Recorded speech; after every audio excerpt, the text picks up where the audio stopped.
Ikaw na lang ba palagi ang naghahabol sa kanya? Halos mababaliw ka sa kakahabol sa mahal mo dahil sa sobrang mahal na mahal mo siya kahit ikaw ay binaliwala na niya. Ngayon, gusto mo ba na mabaliktad yung sitwasyon na siya na naman ang mababaliw sa kakahabol sa'yo sa oras na magawa mo ang ritual na ito? Pwes, gawin mo ito na buo ang loob at tiwala mo. Dapat palagi kang positibo sa mga ganitong pamamaraan. Pwede mo ito gawin sa kahit na anong araw o oras na gusto mo. Ang gagawin mo lamang, kumuha ka ng papel at panulat at isulat sa papel ang kanyang tunay na pangalan at apelido ng 7 beses. At pagkatapos mo na itong masulat, isulat sa likod ng papel, "Ako ay habol-habulin mo habang buhay." Isulat mo lamang ito ng 1 beses.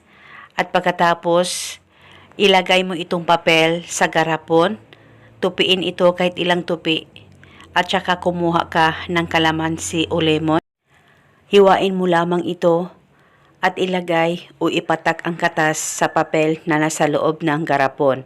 Kahit ilang patak ay pwedeng-pwede po. Pwede kayo gumamit ng lemon o kalamansi, depende sa inyo kung anong meron kayo. At pagkatapos ay takpan mo na itong ritual, itago sa safe na walang makakakita at makakaalam. Wala na po kayong kailangan pang banggitin o ibulong na spell, basta gawin itong ritual na tama ang pagkagawa mo. At paniguradong habul-habulin ka ng mahal mo, malayo o malapit man kayong dalawa sa isa't isa. At panigurado ngayon mismo matatamaan siya sa oras na magawa mo ang ritual na ito.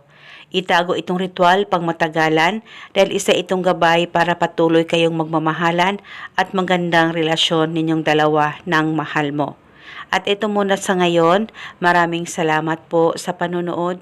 May God bless us all.